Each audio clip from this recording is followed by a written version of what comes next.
De hecho, la vez pasada hemos quedado en cómo calcular el momento de inercia para distribuciones continuas de partículas. Hoy vamos a ver eh, una fórmula, un teorema muy importante llamado el teorema de los ejes paralelos.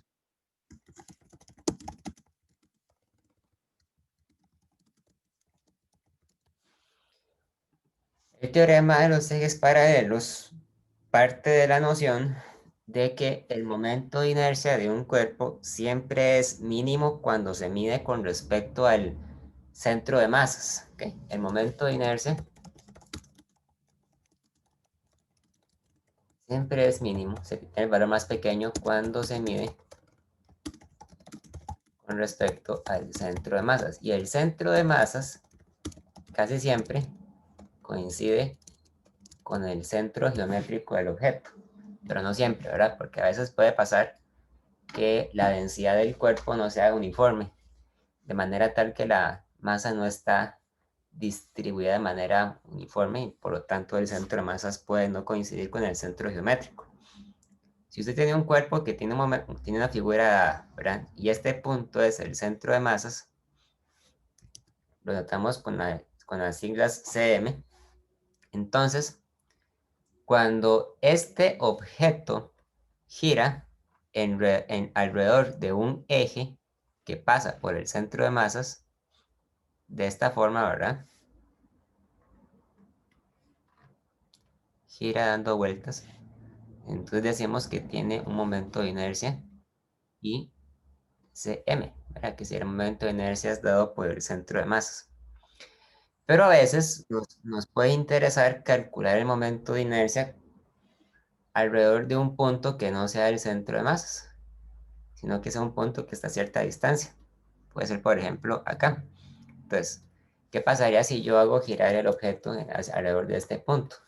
Entonces tendría un momento de inercia diferente, momento de inercia I. El momento de inercia se calcula entonces midiendo la distancia que hay en línea recta desde el centro de masas hasta el punto alrededor del cual yo estoy haciendo rotar el cuerpo. A esa distancia se le conoce con la letra D, ¿ok? La distancia D. Entonces, lo que dice el teorema de los ejes paralelos es que el momento de inercia alrededor de este punto va a ser igual al momento de inercia alrededor del centro de masas más la masa del cuerpo multiplicada por la distancia d al cuadrado. Ahí en el libro viene una demostración rigurosa de por qué sucede esto. Vale recordar, por supuesto, que el teorema es válido únicamente para rotaciones alrededor de ejes paralelos, como el nombre lo sugiere, ¿verdad? Por ejemplo, uno puede ver una demostración de esto en la tabla 10.2, en la página 261, donde vienen los momentos de inercia de una barra, pero cuando se mide con respecto al centro y cuando se mide con respecto a una de las orillas. En la página 261, hagamos eso acá, en la página 261 viene una barra, ¿verdad? Es una barra que tiene una longitud L. Entonces decimos que esta barra tiene una longitud L y una masa M. Y por lo tanto, tiene también una densidad constante y uniforme. Entonces, el centro de masas de la barra pasa por la mitad de la barra, como sucedería para cualquier objeto que tiene una densidad uniforme. Entonces, cuando la barra gira alrededor del centro de ella, de esta forma, decimos que está girando alrededor del centro de masas. Y de hecho, la fórmula para calcular el momento de inercia alrededor del centro de masas sería igual a 1/12 de la masa de la barra,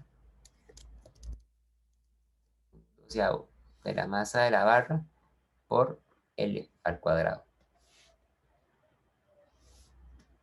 Aquí está. 1/12 de la masa por L al cuadrado. ¿Y qué pasa si yo quiero hacer que la barra, en lugar de girar alrededor del centro, gira alrededor de uno de sus extremos? Puede ser, por ejemplo, que gira alrededor de este punto. Entonces, en ese caso, aplicamos el teorema de ejes paralelos. En lugar de calcular el momento de inercia desde el puro principio, como hicimos la semana pasada, por ejemplo, yo lo que hago es que mido la distancia que hay desde el centro de masas hasta el punto hacia donde estoy trasladando el eje de rotación, sería la distancia D. Entonces, D sería igual a L medios, ¿verdad? Y entonces, el momento de inercia sería igual al momento de inercia del centro de masas más la masa por D al cuadrado. El momento de inercia en el centro de masa es igual a 1/12 de ml al cuadrado. Entonces sería más la masa por L medios al cuadrado. Entonces sería 1/12 de ml al cuadrado más 1/4 de ml al cuadrado. Y eso es igual a 1/3 de ml al cuadrado, ¿verdad? Vale notar que en este caso I es más grande que I centro de masa, porque 1/12 es más pequeño que 1/3, ¿verdad? 1/3 de ml al cuadrado es más grande que 1/12 de ml al cuadrado. Y de la misma forma uno puede calcular otros momentos de inercia aplicando el teorema de ejes paralelos. Vamos a ver. ¿Hay alguna pregunta o alguna duda hasta acá?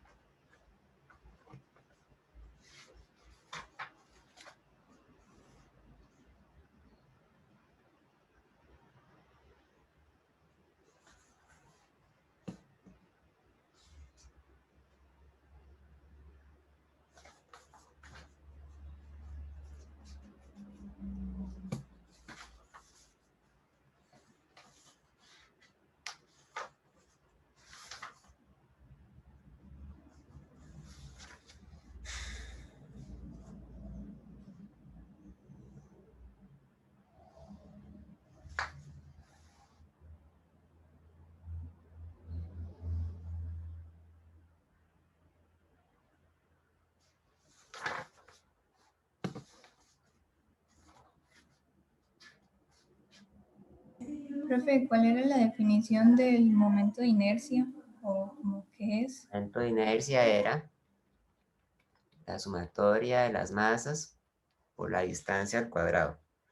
Entonces, si usted está calculando el momento de inercia de un objeto como este, usted tiene que dividir el objeto en pedacitos pequeños y calcular para cada uno la masa pequeña, la masa MI y la distancia, ¿verdad?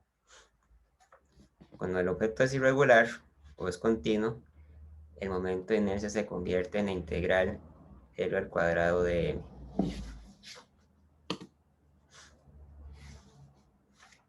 O sea, la definición es solo como matemática, no es ahí como...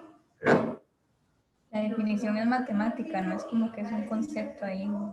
Bueno, el significado físico del momento de inercia es que el momento de inercia es la cantidad que mide cuánta resistencia opone el objeto a cambiar de rotación, ¿verdad? Es análogo a la masa. Lo que representa es qué tan difícil es o qué tan fácil es hacerlo girar. De la misma forma en que la masa representa qué tan fácil es o qué tan difícil es hacerlo moverse o hacerlo acelerar. Recuerden que el momento de inercia aparecía en la fórmula que dice que la sumatoria de torques es igual al momento de inercia por la aceleración angular. Entonces el momento de inercia es análogo, diríamos, es análogo a la masa. Vamos a ver tal vez un ejemplo para dejar eso bien claro.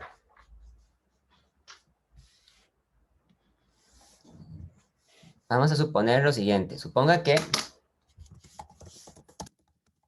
un bloque desciende con una cuerda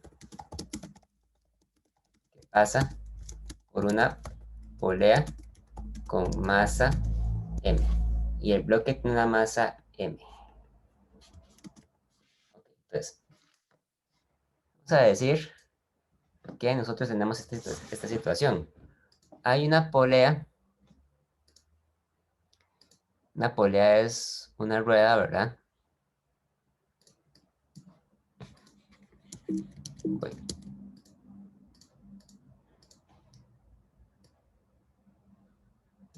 Una rueda. Y esta rueda tiene un radio y una masa. Casi siempre nosotros asumimos que la masa de la polea es despreciable. Pero en este caso vamos a suponer que no es despreciable, sino que es una masa. Es una masa eh, medible y es comparable con la masa del bloque que se encuentra aquí abajo. La masa M minúscula. ¿Ok? Entonces, la pregunta que les voy a hacer es determine la aceleración con la que cae el bloque. En esta parte uno se podría sentir tentado a contestar inmediatamente que la aceleración con la que cae es la misma que la de la gravedad, pero en realidad no lo es. Porque la polea frena o va frenando un poco el momento de la caída del bloque. Incluso, ¿verdad? Incluso asuma que no hay fricción. Incluso asumiendo que no hay fricción, la polea tiene que frenar un poco el movimiento. Vamos a ver, pongamos datos. Digamos que la masa de la polea es de 1 kilogramo. Pongamos que la masa del bloque es de 2 kilogramos. Pongamos que el radio de la polea es de 10 centímetros. O sea, es igual a 0.1 metros. Entonces, lo que uno haría generalmente en este tipo de problemas es agarrar primero el bloque e ignorar por un momento la contribución que hace la polea. Entonces, el bloque experimenta dos fuerzas. En primer lugar, experimenta su propio peso apuntando hacia abajo. Peso es mg. Y por otro lado, experimenta la tensión de la cuerda que lo empuja hacia arriba. La tensión va hacia arriba. La tensión es igual a T. Entonces, cuando ustedes aplican sumatoria de fuerzas a este bloque, en el eje Y, encuentran que es igual a la masa del bloque por la aceleración en el eje Y del bloque. Y las fuerzas son la tensión que apunta hacia arriba y el peso que apunta hacia abajo. Es igual a la masa por la aceleración en Y. Claro, ven que aquí nosotros tenemos dos incógnitas. Por un lado, no sabemos qué valor tiene la tensión y por otro lado, no sabemos qué valor tiene la aceleración en el eje Y. Si esto hubiera sido un problema normal, donde la masa de la polea se puede ignorar, eso nos hubiera sugerido simplemente que la tensión tiene que ser igual a 0. Pero, como vamos a suponer que en este caso la polea no tiene una masa despreciable, entonces es posible que la tensión tenga un valor relativamente grande, un valor que no se puede simplemente ignorar. Entonces, después, lo otro que hacemos es considerar el sistema que está compuesto, pero ahora sí, únicamente por la polea y por la cuerda. Entonces, la polea experimenta varias fuerzas alrededor de ella. Para empezar, la polea seguramente tiene un eje que pasa alrededor de ella, ¿verdad? Entonces, ese eje es el que impide que la polea se caiga. ¿Cuáles son las fuerzas que actúan sobre la polea? Bueno, para empezar, tenemos el propio peso de la polea que apunta hacia abajo. Ese peso es igual a M mayúscula por G, ¿verdad? Ahora bien, la polea no se cae porque aparte del peso de la propia polea, existe una fuerza de reacción con respecto al eje que pasa sobre ella. Y esa fuerza se puede interpretar como si fuera una fuerza normal. Y por último, y no menos importante, la polea experimenta la tensión, pero la tensión está actuando en un punto que no es el centro de la polea, sino que está actuando tangencial, ¿verdad?, a la circunferencia de la polea. Tangencial, pero ahí estaría el radio, entonces actúa tangencialmente. Ok, entonces ustedes pueden llegar a donde está la polea y aplicar sumatoria de fuerzas en Y. Sumatoria de fuerzas en Y es igual a la masa de la polea por la aceleración de la polea en Y. Claro, la polea no acelera en el eje Y. El bloque sí, pero la polea no. Entonces, la aceleración de la polea en el eje Y es cero. Y por lo tanto, esto quiere decir que la normal menos el peso de la polea menos la tensión tiene que ser igual a cero. La normal sería entonces igual al peso de la polea más la tensión. ¿Ok? Esto podría ser importante si en algún momento yo necesito conocer el valor de la normal. Para este caso, en el que estamos trabajando con una polea sin fricción, el valor de la normal no va a ser una cuestión importante, ¿verdad? Pero podría llegar a serlo en otros ejemplos donde no se puede ignorar la fricción. Ahora bien, a mí me interesa averiguar cuál es la aceleración angular en la polea.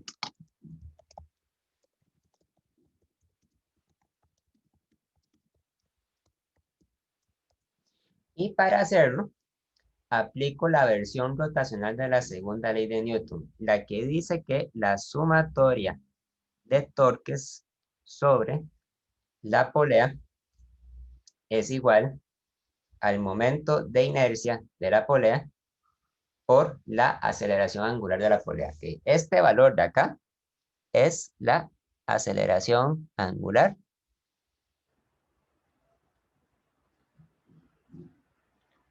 que es parecida, pero no es exactamente lo mismo que la aceleración de la caja, ¿verdad? Porque la caja tiene una aceleración lineal que se mide en metros entre segundo al cuadrado, mientras que la polea tiene una aceleración angular que se mide en radianes entre segundo al cuadrado. Esta aceleración angular es una cantidad desconocida. Todavía no sé qué valor tiene. Pero yo podría, digamos, ir averiguando cuáles son los torques y cuál es el momento de inercia de la polea. Para empezar, la polea se puede representar o se puede imaginar que es como un disco sólido de materia que gira alrededor de su centro.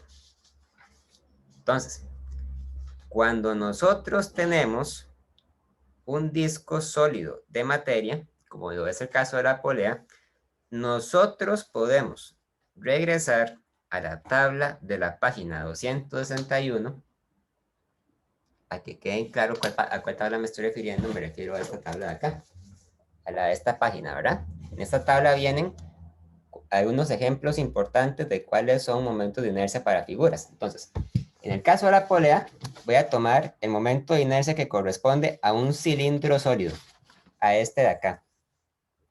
Entonces, observo que el momento de inercia de un cilindro sólido es igual a 1/2 por la masa por el radio al cuadrado. Entonces, vean que yo no estoy calculando el momento de inercia, simplemente lo estoy sacando del libro, ¿verdad? Ustedes pueden hacer eso porque hay muchos momentos de inercia que ya están calculados. Los que corresponden principalmente a figuras regulares, como lo puede ser un cilindro. Entonces, esto es igual a 1/2 de la masa de la polea por el radio de la polea elevado al cuadrado. ¿Ok?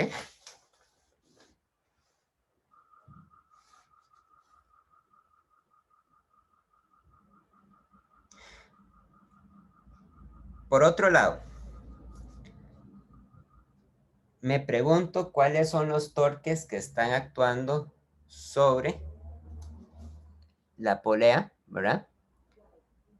Si la página 261. Página 161 en la tabla 10.2. Esa tabla es muy importante, que la tengan a mano. Ahora, me pregunto cuáles son las fuerzas que hacen torque, ¿verdad? Hay tres fuerzas. Está el peso de la polea, está la normal de la polea y está la tensión actuando sobre la polea. Pero vean que de las tres fuerzas que están actuando, la única donde el torque tiene un brazo de palanca diferente de cero es la tensión, ¿verdad? Recuerden que el brazo de palanca era la distancia que ustedes miden entre el eje de rotación y el punto a donde se está aplicando la fuerza. En este caso, el brazo de palanca de la tensión corresponde al radio de la rueda. El peso y la normal son fuerzas que no estarían actuando como torques porque al actuar directamente sobre el eje de rotación tienen un brazo de palanca cero, igual a cero, ¿verdad? Que no contribuye,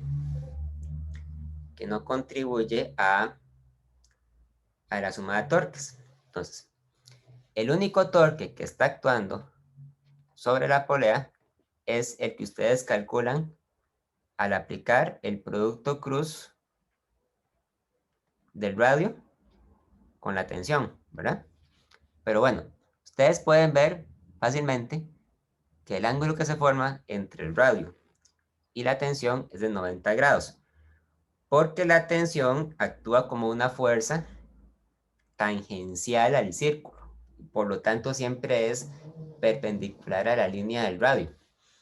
Entonces, la magnitud del torque es simplemente igual a el radio de la polea multiplicada por la tensión de la cuerda, ¿ok?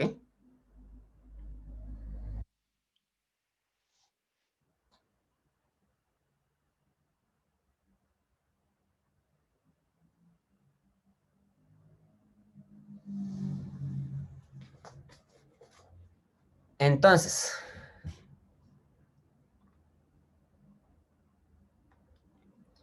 cuando yo digo que la sumatoria de torques es igual al momento de inercia por la aceleración angular, entonces realmente lo que estoy diciendo es lo siguiente, ¿verdad? El lado izquierdo de la ecuación, la sumatoria de torques, se refiere al radio por la tensión, porque ese es el único torque que está actuando sobre la polea. Es igual a, pues aquí, el momento de inercia lo tomamos como si fuera un medio de la masa de la polea por el radio al cuadrado por alfa, ¿verdad? Alfa queda ahí como una incógnita que queremos encontrar. Entonces, haciendo un resumen de lo que tenemos hasta el momento, ahora tenemos esta ecuación que depende de la tensión, ¿verdad? Y tenemos también esta otra ecuación que también depende de la tensión y depende de la aceleración de la caja. Ahora bien, yo quisiera encontrar una forma de relacionar la aceleración que tiene la caja con la aceleración angular que tiene la polea. Porque al fin y al cabo, ¿verdad? Entre más rápido caiga la caja, más rápido va a rotar la polea. Y viceversa, ¿verdad? Entre más lento caiga la caja, más lento rota la polea. Entonces, uno podría decir, ¿verdad? Que la relación que estoy buscando es que la aceleración de la caja es igual al radio de la polea multiplicado por la aceleración angular de la polea. Porque esta ecuación es semejante, ¿verdad? A cuando uno relaciona la aceleración tangencial con la aceleración angular. Uno puede pasar de una cantidad a la otra simplemente multiplicando por el radio. Pero hay un detalle que hay que tomar en cuenta y que no podemos pasar de largo. Y es el hecho de que cuando la polea gana velocidad y gana aceleración, la caja también gana velocidad, pero se mueve hacia abajo en el eje Y, ¿verdad? Entonces, Entre más negativa sea la aceleración en el eje Y de la caja, más positiva se convierte la aceleración angular de la polea. Entonces, para tomar en cuenta ese detalle, yo tengo que poner un menos. ¿Ok? Ese menos está ahí porque la caja está cayendo hacia abajo, se mueve hacia abajo y no se mueve hacia arriba. Y Profe, no entonces, entendí muy bien eso del menos. otra vez, vea, cuando la caja se mueve hacia abajo, la polea gana velocidad, ¿verdad? Entonces, no es posible, vamos a ver, no es posible que la caja se mueva hacia arriba, ¿verdad? Digamos, no es posible que se mueva hacia arriba y que la polea, digamos, vamos a ver, no es posible que la caja se mueva hacia arriba y que la polea rote en esta dirección, ¿verdad? Eso no puede pasar. Lo que puede pasar es que la polea rote en esta dirección y la caja se mueva hacia esta dirección, ¿verdad? Eso es lo que pasa. Entonces, cuando eso pasa, la aceleración de la polea es positiva. La aceleración de la polea es positiva, pero la aceleración de la caja es negativa. ¿Ok? O sea, usted no puede tener ambas cantidades positivas porque sería incongruente. Entonces tiene que poner un menos para Ok, hacer, gracias. para hacer que tenga sentido, digamos, para hacer que tenga consistencia. Ok, entonces,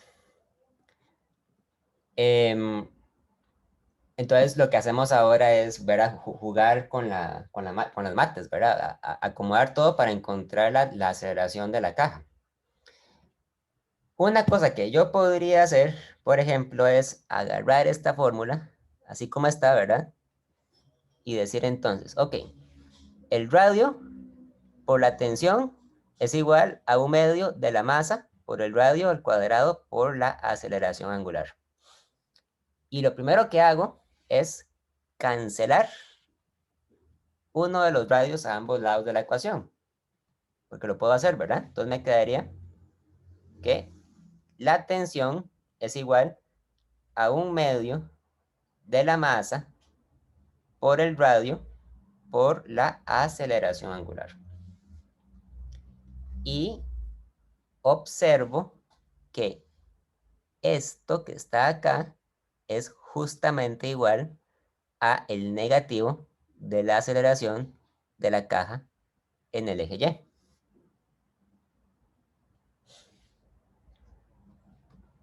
Por lo tanto, la tensión es igual a 1/2, perdón, es igual a un negativo de 1/2 de la masa de la polea por la aceleración en el eje Y de la caja.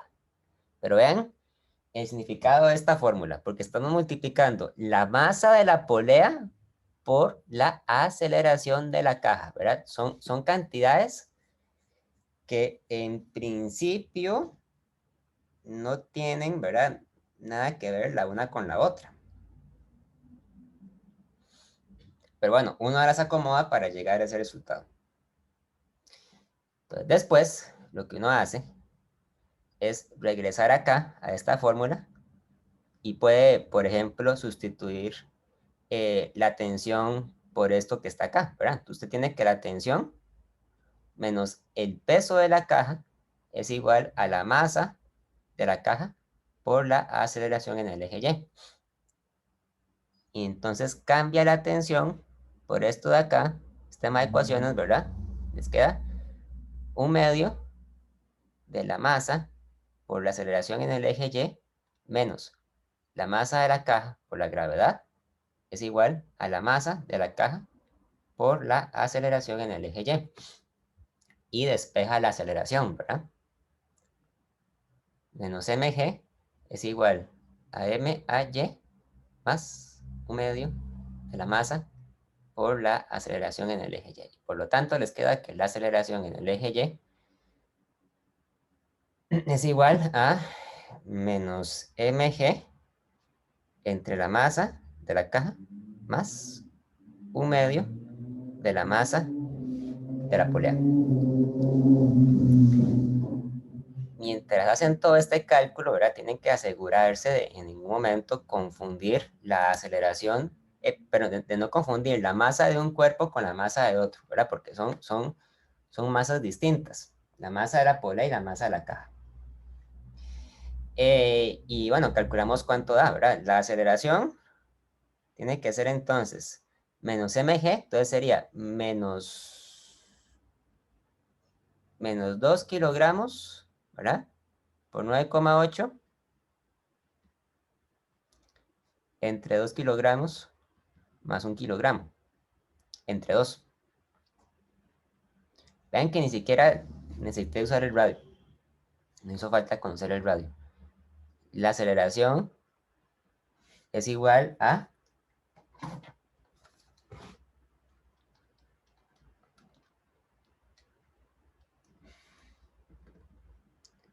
menos 6,53 metros entre segundo al cuadrado. Es negativa porque la caja está yéndose hacia abajo, ¿verdad? Por eso es que es negativa. Pero lo interesante es que la magnitud de la aceleración es menor a 9,8. Lo cual nos indica, por supuesto, que la caja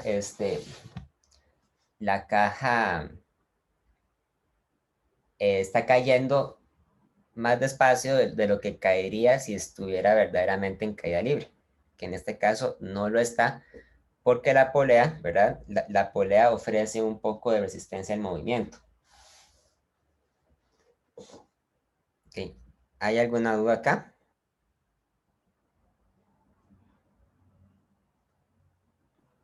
Profe, entonces, la aceleración angular y la aceleración en Y siempre van a tener signos opuestos. Si está cayendo, sí, ¿verdad? Ahora, si la polea se pone a dar vueltas por una fuerza que no sea el peso de un cuerpo, qué sé yo, si una persona está jalando la polea y la está jalando desde arriba, entonces en ese caso no, ¿verdad? Es que depende de la dirección.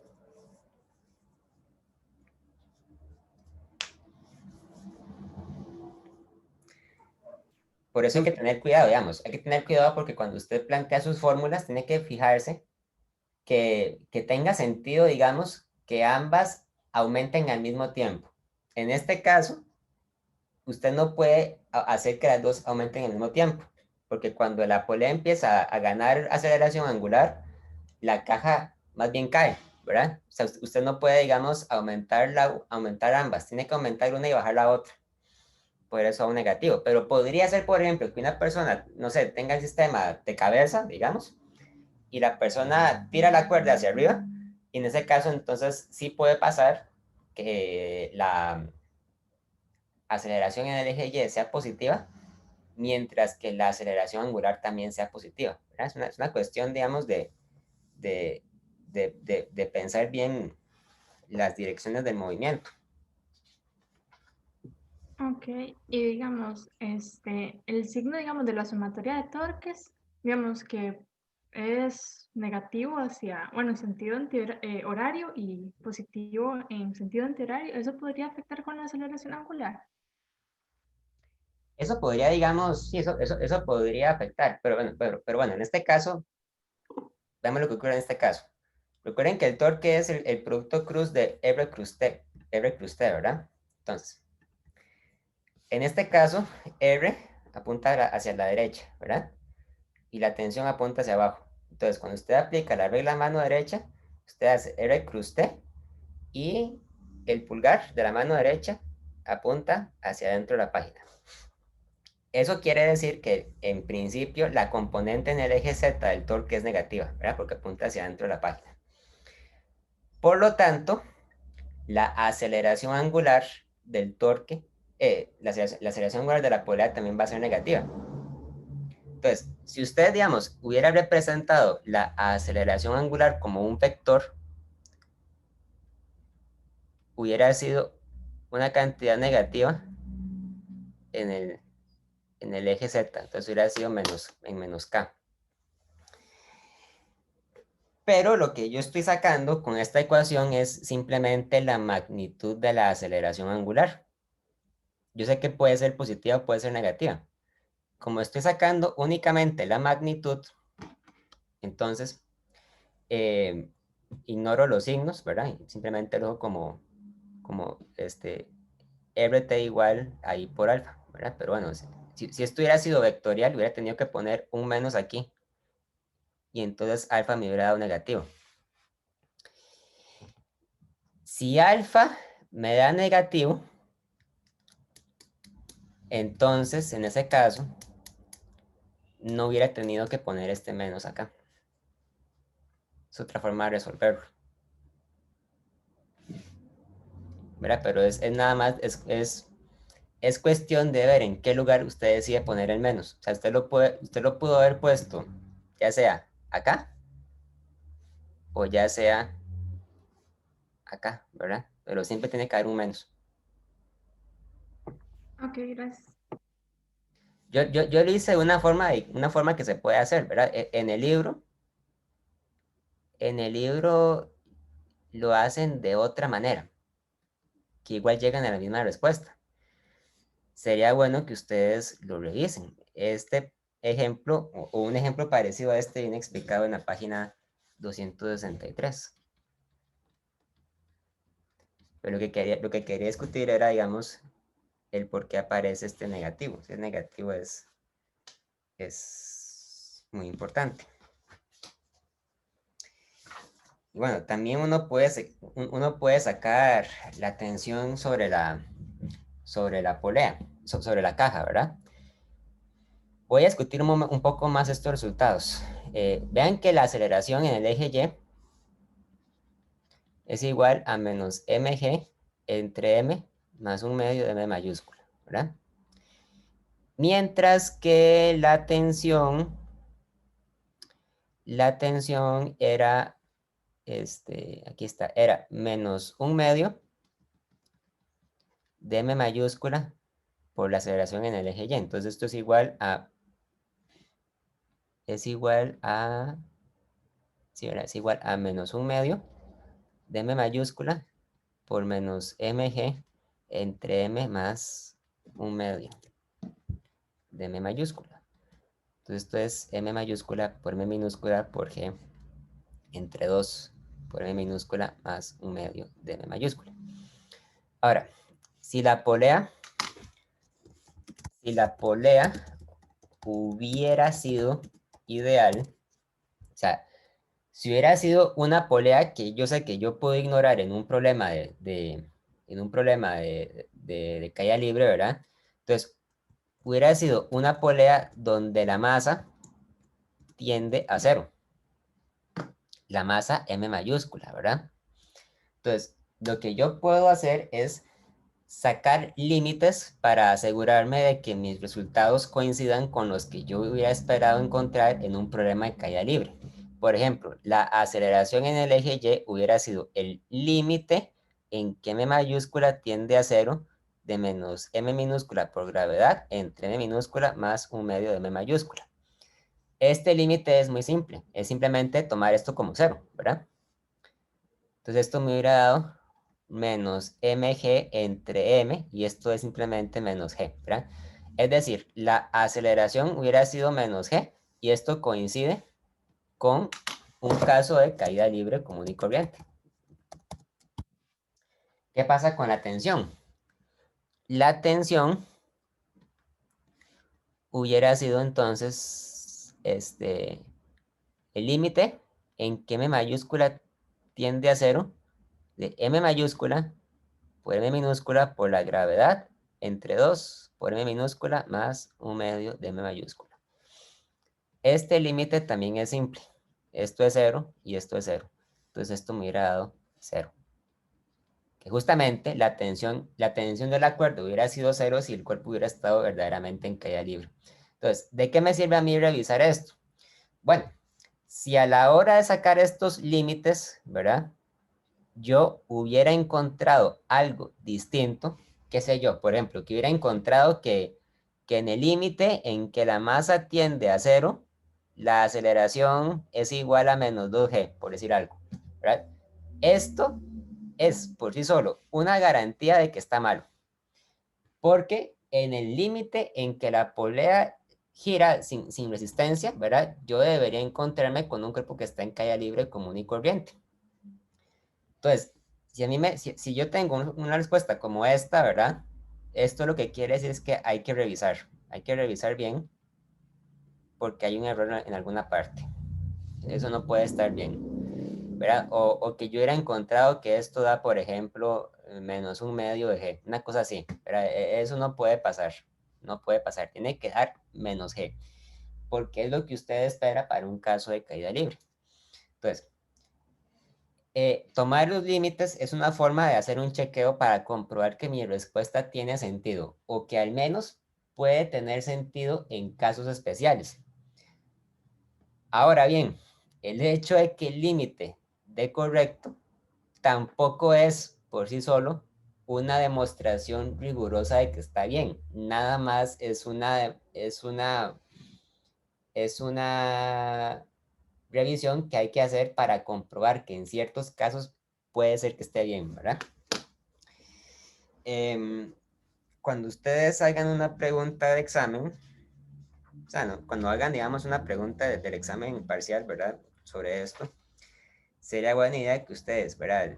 Ahí, sin tener que hacerlo en el examen, pero en hojas aparte, que hagan el cálculo rápido para comprobar que lo que ustedes tienen tenga sentido, ¿verdad?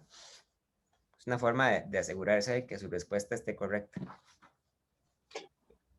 Profe, porque es que la tensión sí está bien dando cero. No entendía eso. Imagínense que la polea no tuviera masa, entonces simplemente es un bloque que está cayendo con la cuerda floja, ¿verdad? O sea, no tendría tensión. Ah, ya, gracias, profe. Ahora, el hecho de que esté la polea y que la polea necesite fuerza para moverse, ¿verdad? Eso nos dice que la tensión no puede ser cero, ¿verdad? Pero eso es porque la polea tiene masa.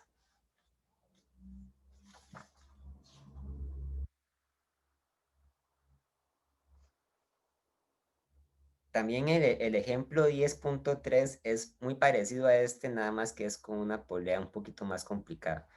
Será bueno que lo revisen para que vean cómo se hace. Ok. Luego, hay que ver también la parte energética de los cuerpos en rotación. Cuando los cuerpos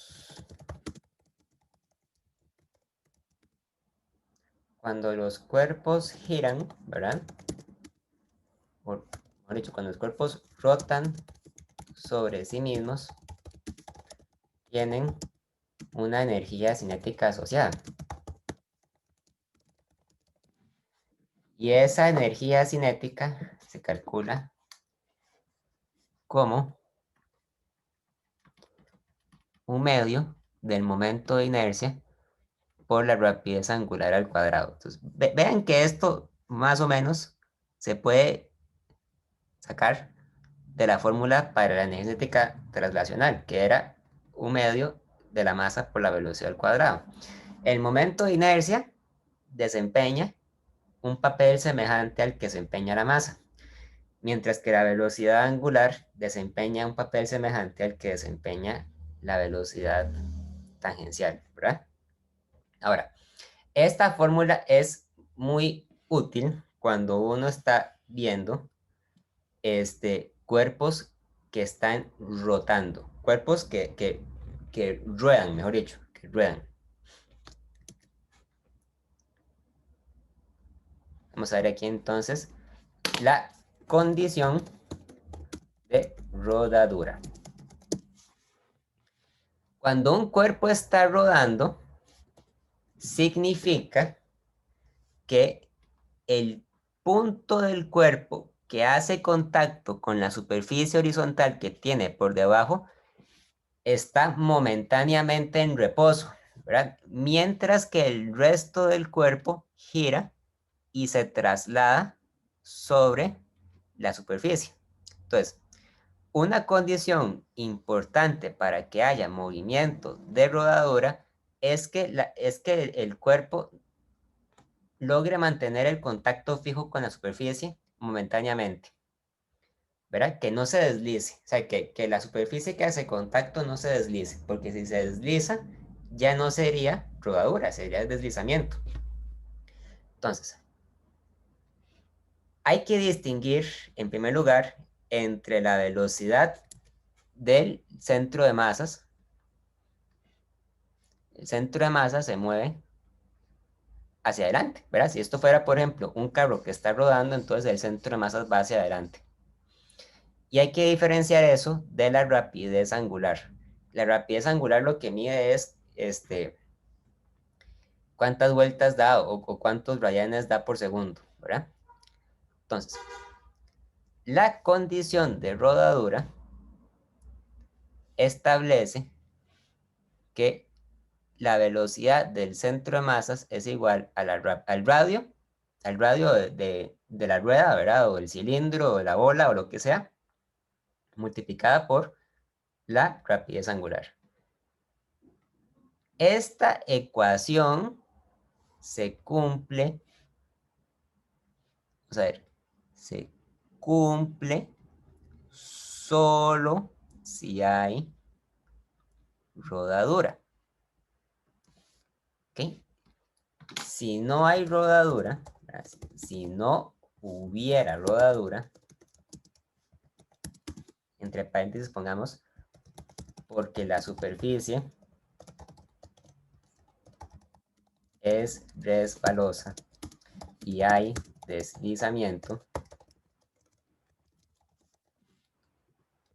entonces esa condición no se cumple, ¿verdad? O sea, no es, digamos, una condición fundamental, pero es una condición que se cumple cuando hay rodadura. Y en muchos casos, en muchos problemas de física, ¿verdad?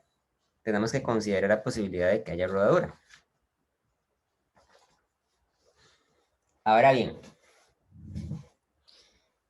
cuando hay rodadura, sucede algo muy interesante, y es que la energía cinética se parte en dos partes, se parte en dos pedazos. Tenemos por un lado la energía cinética traslacional, o sea, asociada al movimiento del centro de masas, y tenemos también la energía cinética rotacional, asociada a la rotación del cuerpo. Entonces, la energía cinética se divide en dos partes que no son necesariamente iguales, ¿verdad? Tenemos la energía cinética total, sería igual a la energía cinética traslacional más la energía cinética rotacional.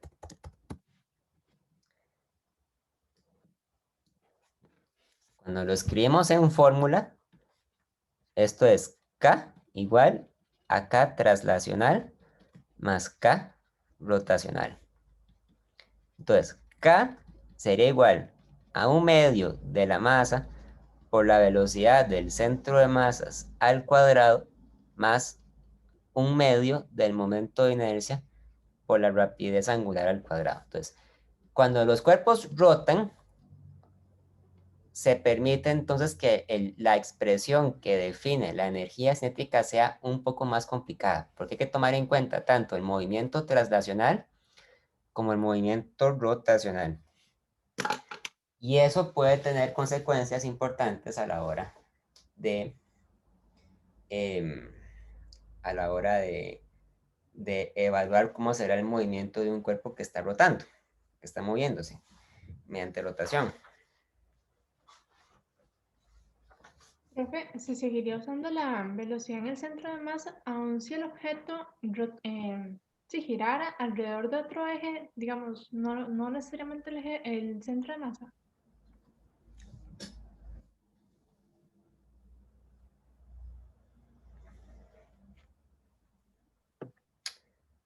Se usaría la velocidad del centro de masa aun si el cuerpo rota alrededor de un punto que no sea el centro de masas. Digamos que rotara en un eje paralelo o algo así.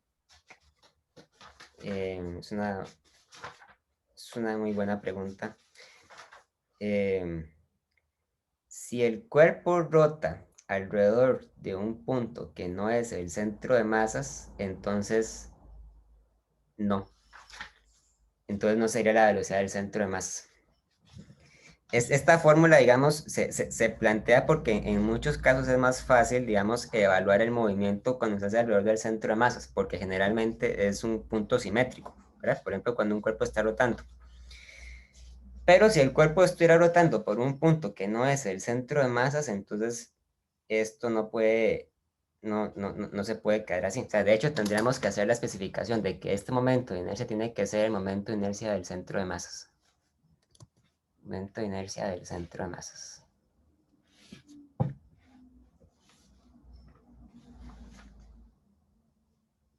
Sí, así es.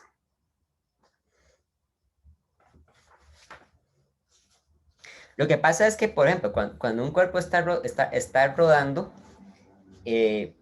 casi siempre, ¿verdad? Casi siempre gira alrededor del centro de masas, ¿verdad? Porque eso es lo que hace una rueda. O sea, una rueda es un cuerpo redondo que da vueltas y da vueltas sobre su propio centro de masa que coincide con el centro geométrico de la rueda.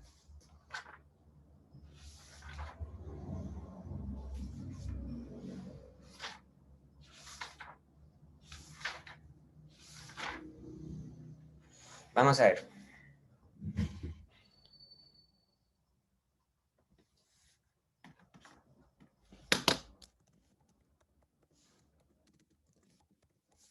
Suponga que tenemos una esfera sólida, una esfera hueca y un anillo, todos de masa m y radio r, que se dejan caer sobre un plano inclinado de altura h.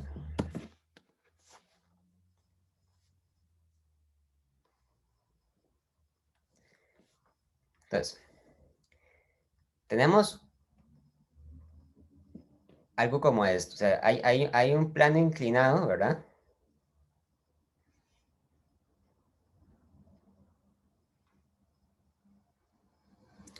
Y yo pongo una serie de objetos en la parte más alta del plano inclinado. Entonces, yo pongo, por ejemplo, una esfera sólida. Para dibujar la esfera sólida la dibujo como si fuera un círculo relleno, ¿verdad? Esta sería la esfera sólida.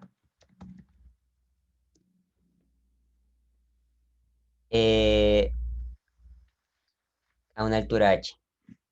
Una altura h. Ahora, hago un dibujo semejante, pero para la esfera hueca. Una esfera hueca es como si fuera, por ejemplo, la cáscara de un huevo, ¿verdad? Cuando usted le saca el huevo, entonces lo que queda es el cascarón vacío. Y el cascarón vacío tiene una distribución de masa diferente a la que tiene la esfera rellena.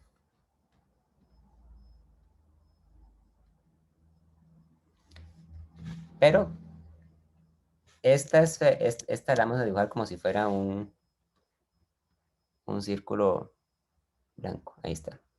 Ok. Se encuentra a una altura h y esto corresponde a la esfera hueca. Y hago una para el anillo. Igual, dibujo el plano inclinado.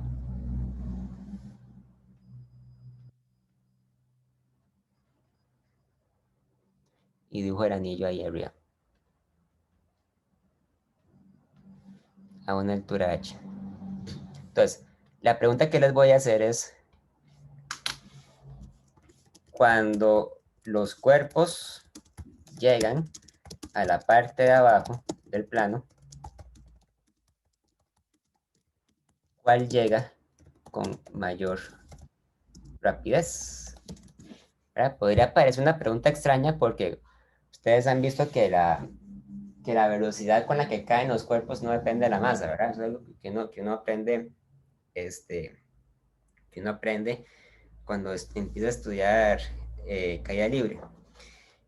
Pero esto no es caída libre, porque cuando los cuerpos empiezan a rodar, una parte de la energía se convierte en energía cinética traslacional.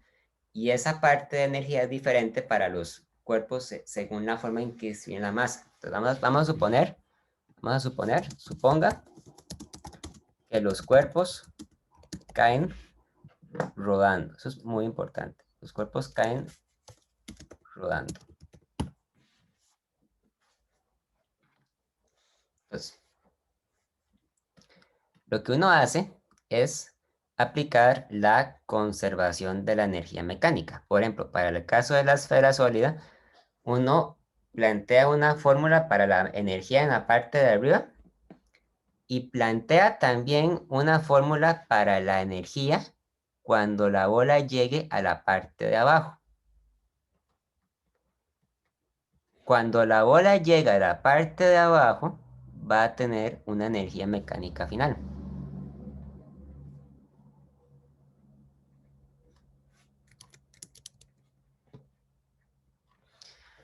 Ahora bien, en este punto, la velocidad del centro de masas es 0, ¿verdad? En cambio, en este punto, el centro de masas se mueve con una velocidad desconocida y rota también con una velocidad angular desconocida. Eso quiere decir entonces que cuando la bola está en la parte más alta del plano inclinado, toda su energía es energía potencial gravitacional. Pero la energía potencial gravitacional se calcula tomando la altura del centro de masas. Y la altura del centro de masas se calcula sumando la altura que ya tenía el plano con la altura a la que se encuentra el centro de masas por encima del plano, que sería justamente el radio de la bola, ¿verdad? De la bola sólida. Entonces, en este punto, la energía mecánica inicial es la masa de la bola, masa M mayúscula, por la gravedad, por la altura, y la altura sería h más r, ¿verdad? Porque aquí hay que tomar en cuenta esta r. Cuando la bola llega a la parte de abajo, en este punto, la energía potencial final no es 0, porque la altura del centro de masas no es 0. El centro de masas se encuentra a una altura de un radio, a una altura r. Y por lo tanto sería m por gravedad por el radio, ¿verdad? Pero la energía cinética final sería igual a la energía cinética traslacional final más la energía cinética rotacional final. Y eso sería igual a 1/2 de la masa por la velocidad del centro de masas final al cuadrado más 1/2 del momento de inercia del centro de masas por la rapidez angular final al cuadrado. Entonces, este término es el que tiene, digamos, la importancia acerca de la forma del objeto, porque el momento de inercia para una esfera sólida va a ser diferente del momento de inercia de una esfera hueca, y va a ser también diferente al momento de inercia de un anillo. ¿Okay? Entonces, lo que hacemos ahora es plantear la ecuación de la conservación de la energía mecánica. Lo voy a hacer en la siguiente página porque aquí, ya no me cabe. Entonces,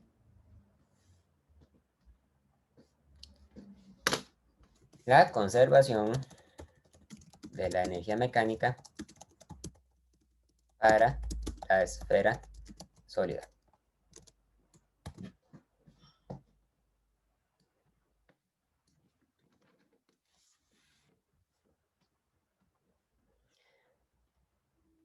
La energía mecánica inicial es igual a la energía mecánica final. La energía mecánica inicial era masa por gravedad por H más R.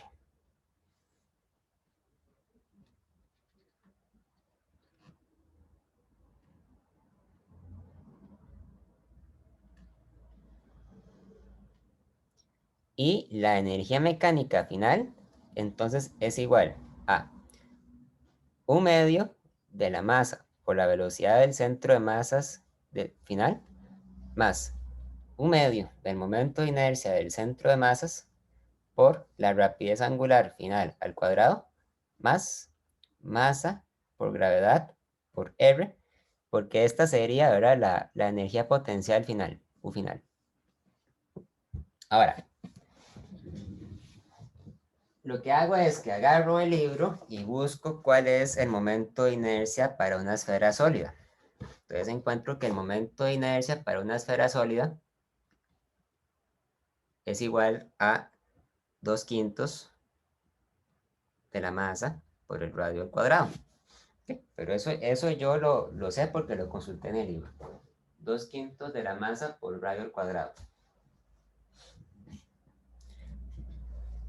Entonces, voy simplificando esto, ¿verdad? Por ejemplo, observo que yo puedo cancelar este término con esta R de acá, ¿verdad? Entonces me queda mgh es igual a 1/2 de la masa por la velocidad del centro de masas al cuadrado más 1/2 de 2/5 por la masa por radio al cuadrado por omega final al cuadrado. Ok. Ahora, esta expresión me queda en términos de dos velocidades. Por un lado tengo la velocidad tangencial o la velocidad del centro de masas y por otro lado tengo la velocidad angular. Entonces, lo que hago ahora es aplicar la condición de rodadura. La condición de rodadura dice que la velocidad del centro de masas es igual al radio por la rapidez angular. Y luego lo que hago es sustituir esto que está acá por la velocidad del centro de masas. Vean que me queda acomodado de manera tal que yo puedo reemplazar la velocidad angular y el radio en términos de la velocidad del centro de masas. Por lo tanto, queda mgh igual a 1/2 de la masa por la velocidad del centro de masas al cuadrado más 1/2 por 2/5 es 1/5 por la masa por la velocidad del centro de masas al cuadrado. Y esto se puede factorizar, ¿verdad? Evidentemente tengo 1/2 más 1/5 de la masa por la velocidad del centro de masas al cuadrado. Y eso es igual a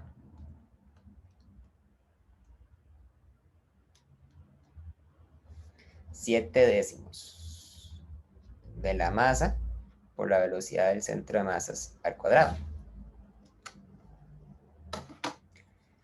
Finalmente, bueno, observen que también puedo cancelar las masas, ¿verdad? Entonces, cancelo la masa con la masa y me queda que la velocidad final del centro de masas, final,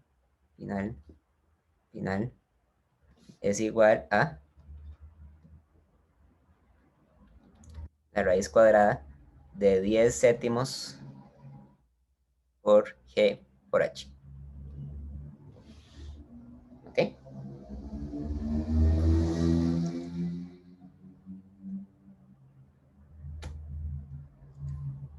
Vamos a ver. ¿Hasta aquí hay alguna duda?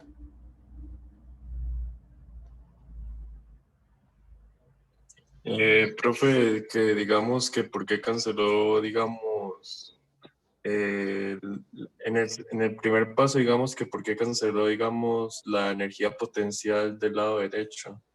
O sea, digamos, o sea, por qué se canceló? O sea, digamos, ¿no sería mgh más r es igual a la energía cinética dividida en 2, pero sin la energía potencial esa? Porque esto es igual a mgh más mgr. Todo lo que yo hice fue cancelar este con este. ¿Ok?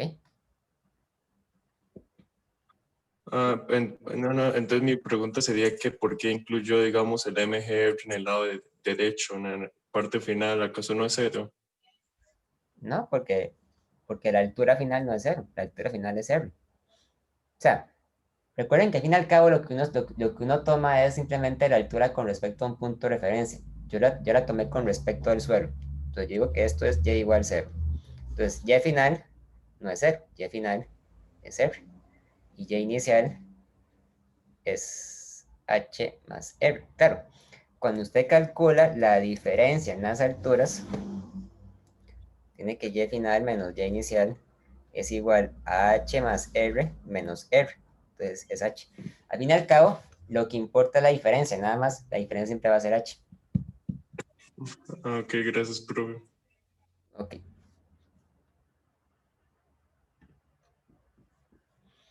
Ahora, hacemos algo muy parecido a esto, pero para la esfera hueca y para el anillo. Entonces, calculamos cuál es la velocidad final de la esfera hueca.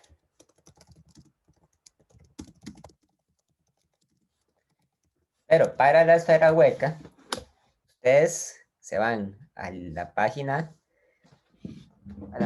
261 del libro y buscan cuál es el momento de inercia de la esfera hueca y se encuentran con que el momento de inercia de la esfera hueca es 2/3 de la masa por el radio al cuadrado. ¿Okay?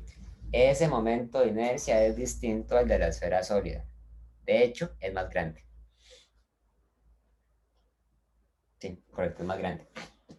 Entonces, ustedes plantean las ecuaciones para la conservación de la energía mecánica de una manera muy parecida como hicieron anteriormente. O sea, prácticamente podríamos empezar a partir de este punto de acá. Hacemos acá. Tenemos que mgh es igual a 1/2 de la masa por la velocidad del centro de masas final al cuadrado más 1/2 del momento de inercia del centro de masas por omega final al cuadrado. Entonces, esto sería igual a 1/2 de la masa por la velocidad del centro de masas final al cuadrado más 1/2 de 2/3 de la masa por el radio al cuadrado por omega final al cuadrado y luego aplico la condición de rodadura, ¿verdad? Para poder llamar a esto el centro, la velocidad del centro de masas final y por lo tanto me queda que esto es igual a 1/2 de la masa por la velocidad del centro de masas al cuadrado más 1/2 por 2/3 es 1/3, ¿verdad? Por la masa, por la velocidad del centro de masas al cuadrado. Y esto sería entonces sumar 1/2 más 1/3. 1/2 más 1/3 es igual a 5/6. 5/6 de la masa por la velocidad del centro de masas al cuadrado.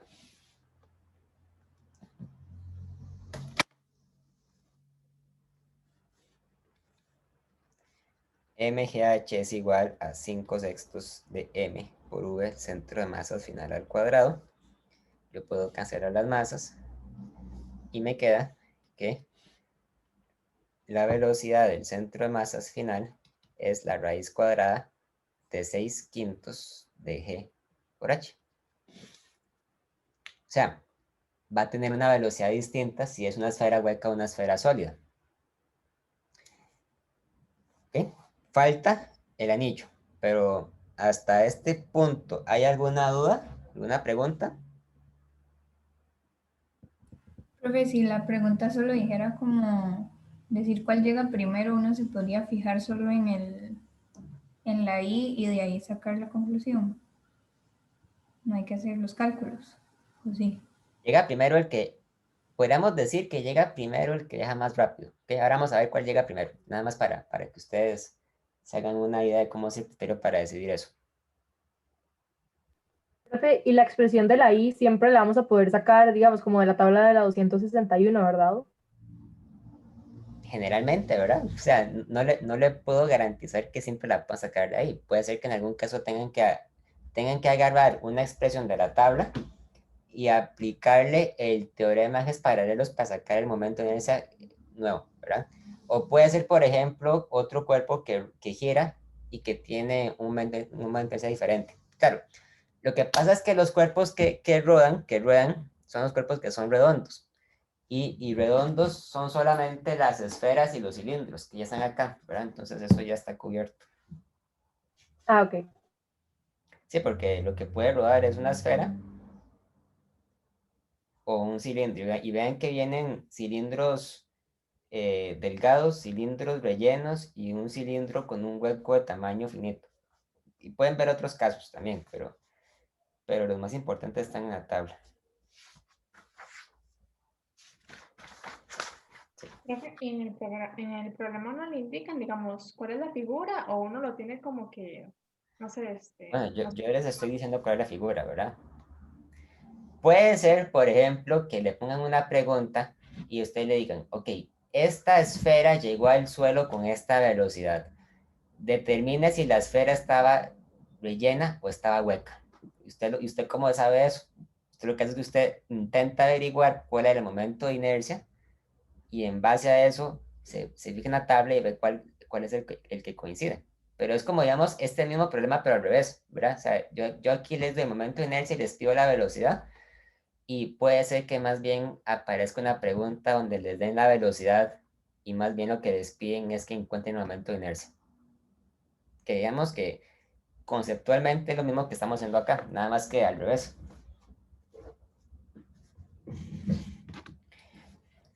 Bueno, finalmente, para el anillo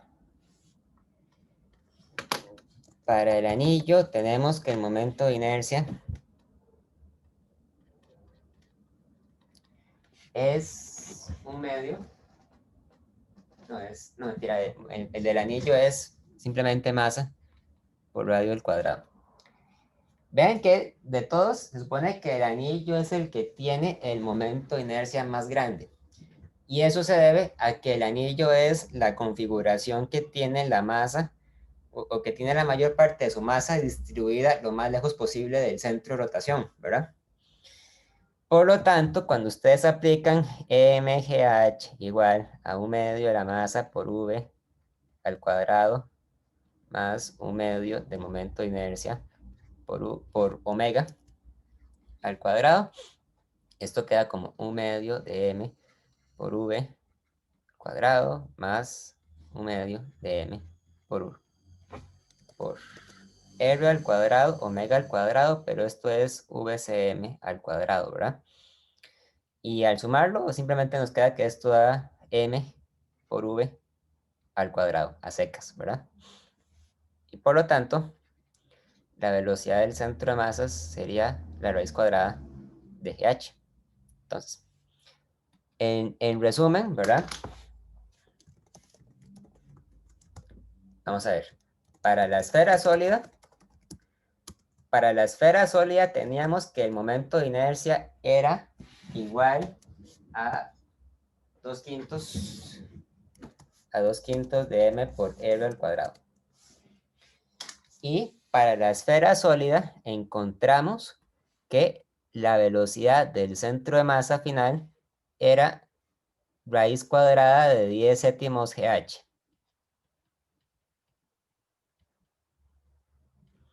Esto es aproximadamente igual a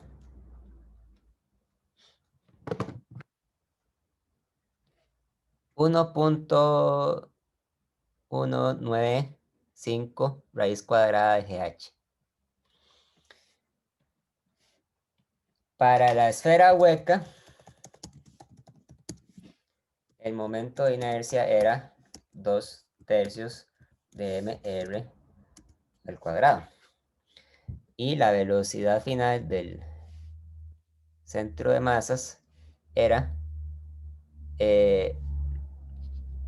raíz cuadrada de 6/5 GH, que esto es aproximadamente igual a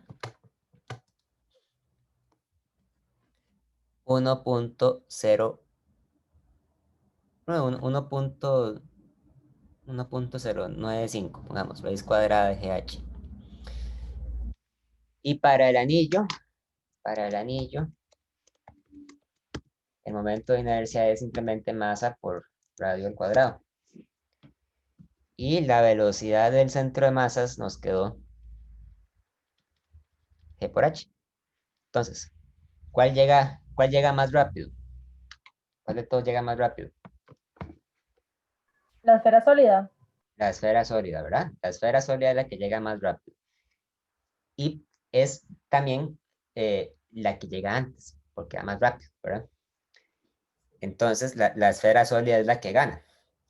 Ahora, la compañera me había preguntado que si uno puede sacar eso a puro ojo, digamos, viendo la fórmula para el momento de inercia. Bueno, vamos a ver si se puede hacer. Vean que de las tres figuras, la que tiene el momento de inercia más pequeño, relativamente, es la esfera sólida. Porque la esfera sólida tiene un momento de inercia que es de 2/5 m por r al cuadrado. O sea, es un momento de inercia que es igual a 0.4 m por r al cuadrado, ¿verdad? Esos 2/5. Mientras que la esfera hueca tiene un momento de inercia que es 2/3, o sea, es 0.67 m por r al cuadrado.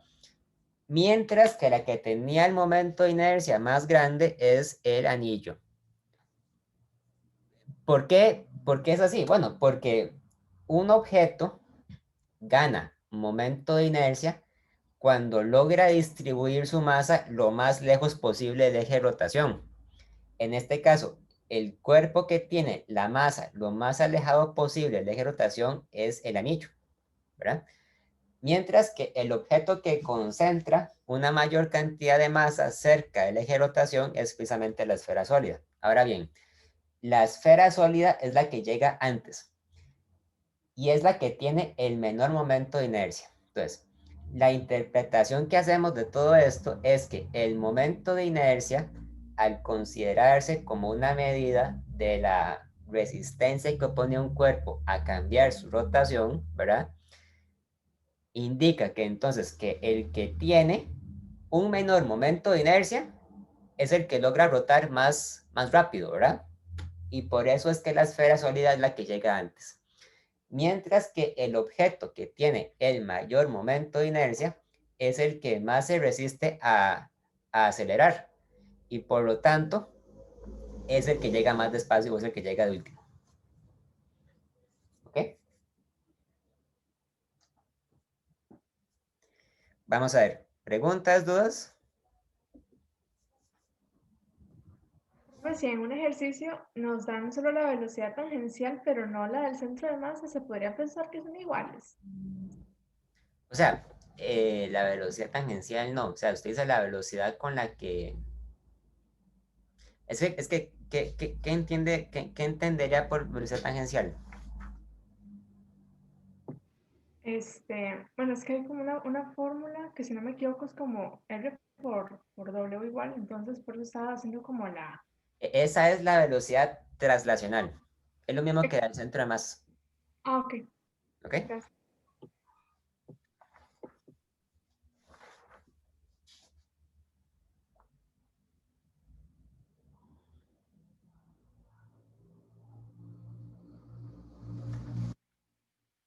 Vamos a ver, ¿alguna otra pregunta, chicos? Estudiantes, perdón. Preguntas.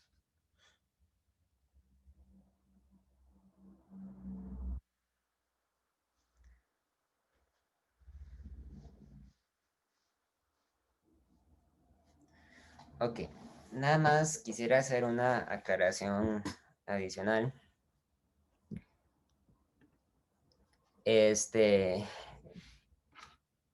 El,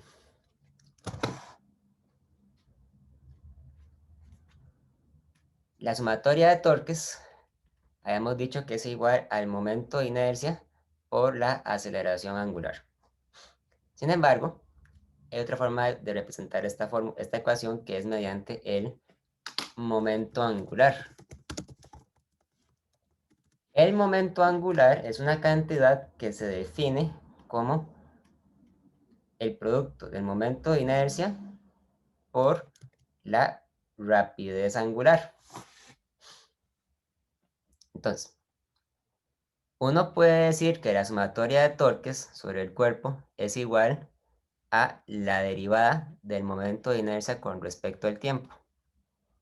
Porque la derivada de esto, ¿verdad? Precisamente, es igual a I por alfa. Si usted asume que el momento de inercia es constante, entonces saca la integral y esto queda como la derivada de alfa con respecto, la derivada de omega con respecto al tiempo, queda que es igual a I por alfa. Entonces, una propiedad muy importante es que cuando la sumatoria de torques es igual a 0, el momento de inercia,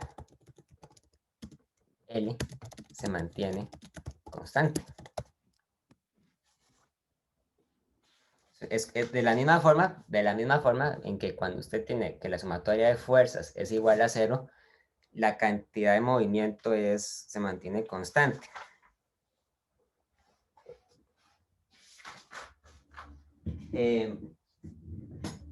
Hablando de eso, existe un problema muy interesante en física sobre la conservación de la cantidad de momento de inercia.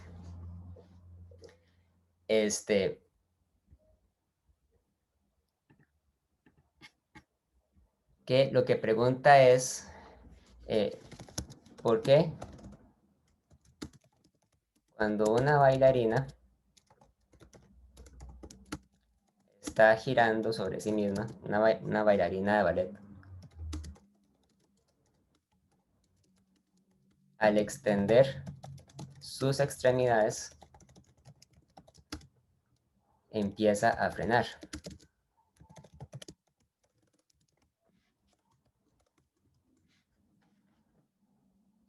Entonces, la idea es que la bailarina,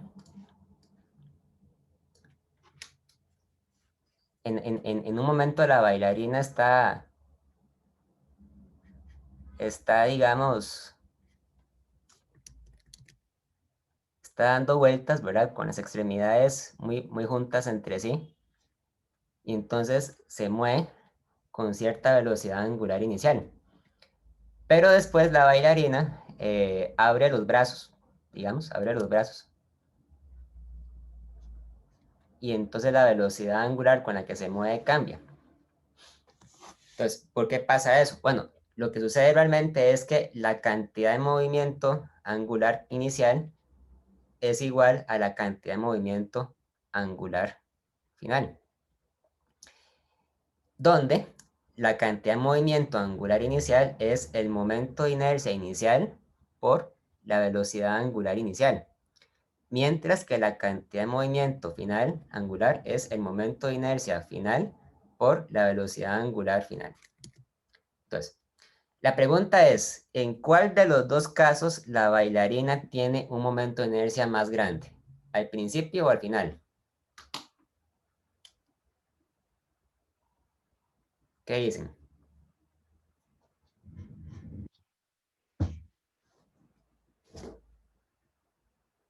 ¿Cuándo es más grande el momento de inercia? Al final, Al final, sí, ¿verdad? ¿Por qué? Porque al final la bailarina distribuye una mayor cantidad de su masa a una distancia mayor del eje de rotación, ¿verdad? Extienden los brazos y al extender los brazos, la masa que corresponde a sus brazos se aleja, ¿verdad? Del eje de rotación y por lo tanto se hace más grande. Entonces, I inicial es más pequeño que I final. Entonces, vean qué interesante esto que sucede acá. Esto quiere decir que la cantidad de movimiento, que la velocidad angular final es igual a I inicial entre I final por omega inicial, ¿verdad? Y esta fracción es menor a 1. Por lo tanto, la rapidez angular final es menor a la rapidez angular inicial. Claro, así como estoy planteando el problema, lo estoy planteando de una manera cualitativa, porque no le estoy dando, digamos, una medida de cómo calcular el momento de inercia final e inicial, ¿verdad? O sea, simplemente les estoy contando anecdóticamente que el momento de inercia cambia. Pero, ¿verdad? Eso es una pregunta que bien podría aparecer en algún momento en algún examen o en algún quiz porque implica evaluar cualitativamente en cuáles casos un objeto o una persona pueden variar su propio momento de inercia. ¿Sí? ¿Queda claro? ¿Alguna pregunta? Profe, ¿Sí? eso es despreciando como la resistencia con el aire o... Sí, claro, o sea, despreciando la resistencia con el aire, despreciando también la fricción que pudiera haber con el piso, ¿verdad? O sea, es un caso ideal, o sea, es un caso donde la sumatoria de torques decimos que es 0, ¿verdad? O aproximamos que es igual a 0. Obviamente, si hubiera resistencia con el aire considerable, entonces no podríamos asegurar eso así porque así, ¿verdad?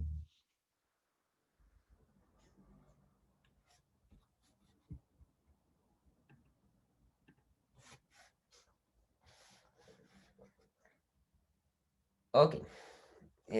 Bueno, si no hubiera más dudas, podemos dejar la clase hasta acá y continuamos el otro lunes. ¿Ok? Gracias, profe. Gracias. Gracias, profe, gracias. Profe. Gracias, profe.